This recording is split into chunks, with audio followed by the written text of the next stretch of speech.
If you love me then love yourself because I because I live in live in you. अगर तुम अपने आप को नुकसान पहुंचाओगी तो मुझे नुकसान पहुंचाओगी। पूजा अपने वक्त में एक रेवोल्यूशन था, अभी भी अभी भी। हाँ, बिग बॉस ओटीटी में जब वो आई तो हम सबको था कि पूजा भट्ट आ रही है, बहुत वक्त तक उनको सुना नहीं था हमने। हाँ, हमारे करियर की शुरुआत में हम हाँ। सुनते थे उन्हें। और आज क्या कुछ वो, मतलब कैसे बोल रही है अपने अल्कोहल के, हाँ, उनके अल्कोहलिज्म के बारे में उसने Yeah. बात की। उसने खुलकर अपने बचपन की बात की, हम्म। उसने आपके बारे में बात की।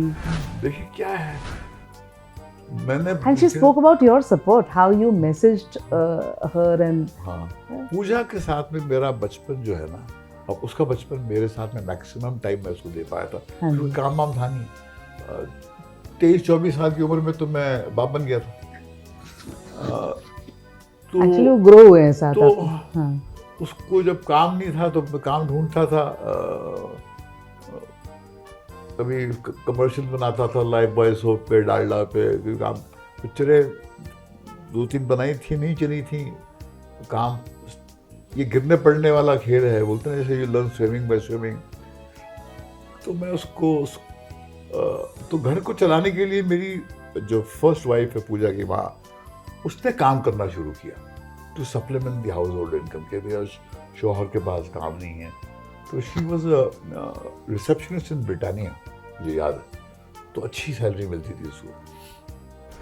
तो मेरी ड्यूटी ये थी कि सुबह उसको हम रहते थे कैडल रोड, अपना हिंदुजा हॉस्पिटल के पास। वहाँ से ये पेटिट हाई स्कूल था बांद्रा में, वहाँ पर मैं उसे छोड़ने आना पड़ता था उसको। तो उसकी वाटर बॉटल लेकर मैं उसको उसका बैग लेके निकलता था। तो और फिर वो स्कूल के बाद में वो मैं अपने जब काम पे जाता था तो साथ में लेके जाता था उसको। जैसे बप्पी लहरी की यहाँ में जाता था म्यूजिक स्टूडिंग के लिए, लहू के 2 रंग की, तो बच्ची साथ में चलती थी। तो भप्पी बोलता था कि ये पूजा जब साल बन गई थी कि तुमको पता नहीं है, तुम आती थी। सर मुझे सब पता है, वो आती थी मेरे साथ में। तो इनफैक्ट हमको दोनों को देखकर हमारे जो आसपास के लोग बोलते थे, ये भैया ये जवाहरलाल नेहरू और इंदिरा गांधी जैसे कुछ ये एक है। तो Pooja has spend a lot of time. और मैंने उसमें देखा है कि वो उसके अंदर जुर्रत है। और वो देखिए स्टार होने के बावजूद उसने एक्टिंग जो है 16-17 साल की उम्र में डैडी के बाद में उसने आशिकी जब मैंने ऑफर की तो बोला नहीं करूंगी, तो दिले का मानता नहीं की, She did some beautiful हाँ। films. और फिर जब प्रोड्यूसर बनी तो उसने बोला कि नहीं, मुझे कमर्शियल फिल्म नहीं, तमन्ना बनानी थी जो फीमेल इन्फेंटिसाइड की फिल्म थी, जख्म बनानी है मुझे, दुश्मन बनानी है मुझे। तो वो अनयूजुअल। फिर उसने प्रोड्यूस किया, फिर प्रोडक्शन डिजाइनिंग की है।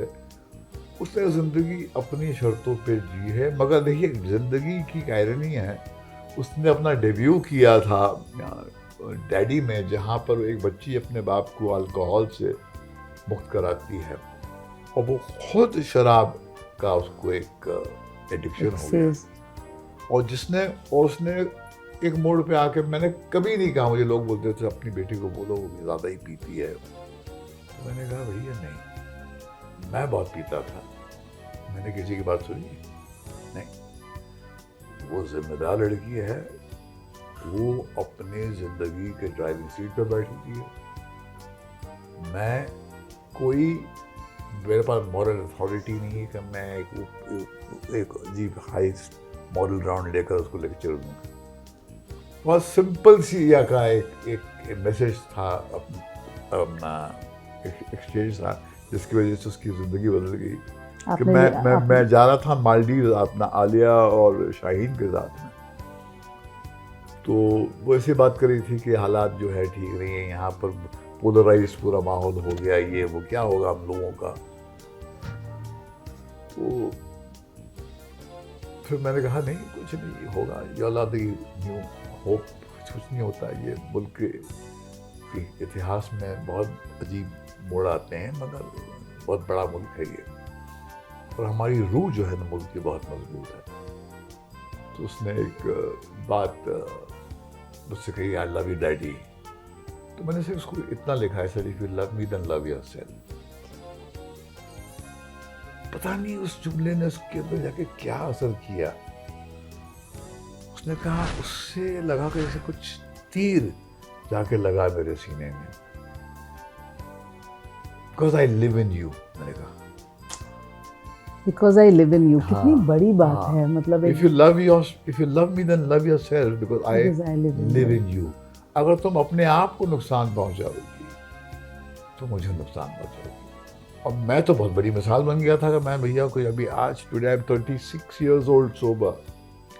36 साल से मैंने शराब की एक बूंद नहीं पी है। इतनी शराब पीता था, लोग बोलते थे कि भैया कि इससे कब शराब छूटेगी।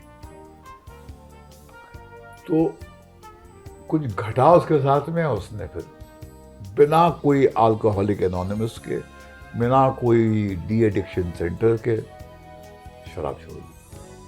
और फिर उसने अपने पैरों पे चढ़कर, देखिए उसने जब बॉम्बे बेगम की तो मुझे बहुत खुशी हुई कि ये अपने दम पे उसने एक ऑलमोस्ट 26 years के बाद में जब उसने एक एक्टिंग के करियर को दोबारा शुरू किया, तो एक ऐसे प्रोजेक्ट के साथ शुरू किया जिसमें she is a central character and she did it very well.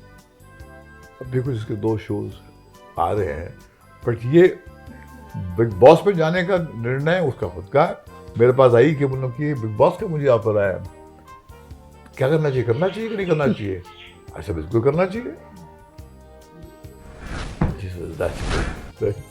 बाकी आवाज आई तो नहीं, आपका कोई स्टैंडर्ड नहीं है, आपका मैं बोला कि बेटा स्टैंडर्ड क्या होता है? आदमी तो स्टैंडर्ड जहाँ बैठ जाता है वो स्टैंडर्ड उसका बड़ा हो जाता है। वो जैसे राम जेठमलानी साहब ने मुझसे कहा था कि फलाने मन से डर जाके बोलने को क्यों डरते हो तुम? माइक्रोफोन ही होगा ना वहाँ पर, आवाज़ तो तेरी होगी ना। क्या बात है। हाँ, बात तो अपनी होगी, सोच अपनी होगी, आवाज़ अपनी होगी, तो प्लेटफॉर्म से क्या फ़र्क पड़ता है? तो वहाँ जहाँ भी गई है, एक बहुत बड़ा शो है, जाओ एंगेज योरसेल्फ।